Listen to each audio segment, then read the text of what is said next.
Hello everyone, আৰু মই আপোনালোকক কৈছিলো যে গভৰ্নমেণ্ট কলেজৰ যিকেইখন নটিছ এইকেইখন মই আপোনালোকৰ লগত শ্বেয়াৰ কৰিম। সো আজি লৈ আহিছো। এইখন হৈছে গভৰ্নমেণ্ট শিক্ষণ মহাবিদ্যালয়, এইখন আছে নগাঁৱত, ঠিক আছে। আৰু ইয়াৰেও ফৰ্ম দি থকা হৈছে আৰু 20 আগষ্টত ইয়াৰে ফৰ্ম সাবমিশনৰ লাষ্ট ডেট।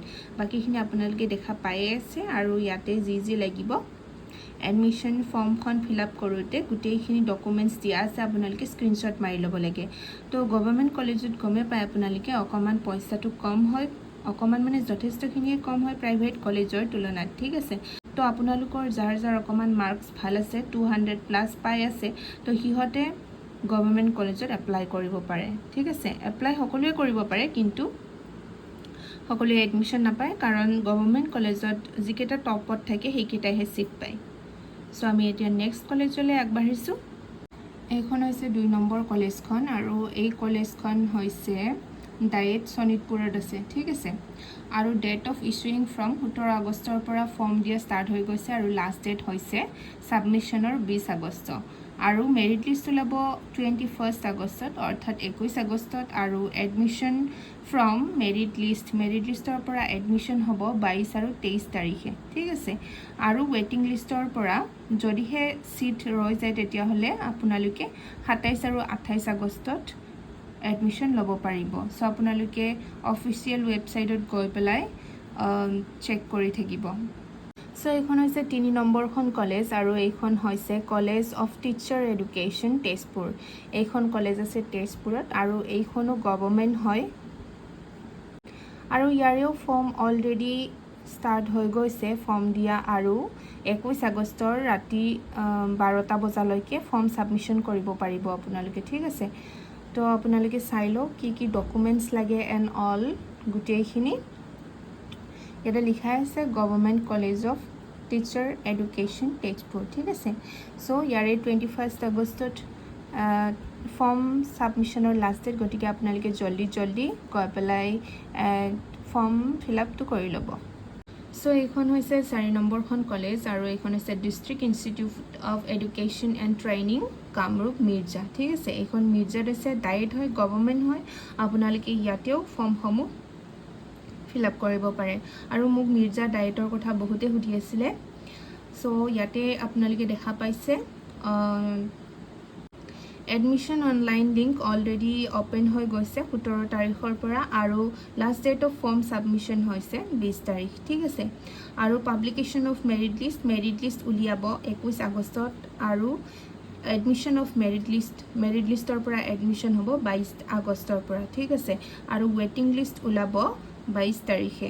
আৰু date of admission of the ৱেটিং লিষ্ট কেণ্ডিডেটছ হৈছে 27 আগষ্ট তাৰিখে। সো আপোনালোকে এডমিশ্যন হৈ যোৱাৰ পিছতো যোনে ৱেটিং লিষ্টত আছিলে আপোনালোকে ৱেবছাইট চেক কৰি থাকিব, তেতিয়াহ'লে আপোনালোকে ছিট পাই যাব পাৰে যদিহে ছিট ভেকেণ্ট থাকে, ঠিক আছে।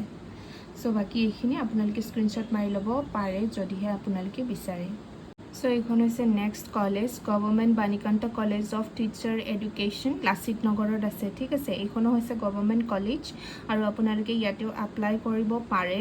সো ইয়াতে ডেটসমূহ দিয়াই আছে 17, 19, 20 তাৰিখৰ পৰা 22 তাৰিখলৈকে টাইম ধৰি দিয়া আছে। 10:30 পৰা 4:30টাৰ ভিতৰত আপোনালোকে ফৰ্মসমূহ কালেক্ট কৰিব পাৰিব, আৰু আগষ্টৰ 24 তাৰিখৰ আগতে আপোনালোকে ফৰ্মসমূহ সাবমিট কৰিব, ঠিক আছে। 24 তাৰিখ নাইবা 24 তাৰিখৰ আগত আপোনালোকে ফৰ্মসমূহ সাবমিট কৰিলে হ'ল। আৰু ৰিজাল্ট উলিয়াব 27 আগষ্ট তাৰিখে, ঠিক আছে। সো এইখন আপোনালোকে স্ক্ৰীনশ্বট মাৰি ল'ব পাৰে। সো গভৰ্নমেণ্ট কলেজৰ সুবিধাও আছে কিছুমান, নোহোৱা নহয়। গতিকে আপোনালোকে যদিহে বিচাৰে, আপোনালোকৰ যদি অকণমান মাৰ্কছ বেছিকৈ আছে, তেতিয়াহ'লে আপোনালোকে গভৰ্নমেণ্ট কলেজত এপ্লাই কৰিব পাৰে, ঠিক আছে। সো গাইজ, গুৱাহাটী ইউনিভাৰ্চিটিৰ ভিতৰত government and non government all total 38খন কলেজ আছে, ঠিক আছে। গভৰ্নমেণ্ট এণ্ড নন গভৰ্নমেণ্ট 38খন আছে। সো মই আপোনালোকক দেখুৱাই দিছোঁ, এয়া 38খন আছে। এখন গুৱাহাটী বিশ্ববিদ্যালয়ৰ পৰা পাব্লিছ কৰা হৈছিলে আৰু একদম লেটেষ্ট হয়, আগষ্টৰ 8 তাৰিখে এইখন ইছ্যু কৰিছিলে, ঠিক আছে। সো আপোনালোকে চাই ল'ব পাৰে আৰু স্ক্ৰীনশ্বট মাৰি ল'ব পাৰে, ঠিক আছে। সো আপোনালোকে স্ক্ৰীনশ্বট মাৰি ল'ব মই এতিয়া কলেজৰ নামকেইটা কৈ নাথাকোঁ নহ'লে বহুত বেছি দীঘলীয়া হৈ যাব ভিডিঅ'টো গতিকে ইয়াতে government non government all college সোমাই আছে চ' আপোনালোকে এটা ধাৰণা কৰি ল'ব পাৰে যদি ক'তবা ৰৈ যায় তেতিয়াহ'লে আপোনালোকে ইয়াৰ পৰাই চাই ল'ব পাৰে ঠিক আছে ক'ত এপ্লাই কৰিব আপোনালোকে ইয়াতে চাই ল'ব আৰু গমে পাই যাব ক'ত গভৰ্ণমেণ্ট হয় ক'ত নন গভৰ্ণমেণ্ট হয় গভৰ্ণমেণ্টবিলাকত এনেকৈ লিখাই থাকিব গভৰ্ণমেণ্ট কলেজ বুলি আৰু নহ'লে ডায়েট বুলি লিখা থাকিব ঠিক আছে চ' ইয়াতে চাই লওক আৰু আপোনালোকে এইফালে ডায়েট বুলি লিখা আছে দেখিছেনে চ' এইকেইখন য'ত ডায়েট আৰু গভৰ্ণমেণ্ট কলেজ গভৰ্ণমেণ্ট বুলি লিখা থাকে চ' সেইকেইখন হৈছে চৰকাৰী বাকীকেইখন হৈছে বেচৰকাৰী অৰ্থাৎ প্ৰাইভেট ঠিক আছে চ' আপোনালোকে স্ক্ৰীনশ্বট মাৰি ল'ব মই এতিয়া কৈ নাথাকোঁ নামকেইটা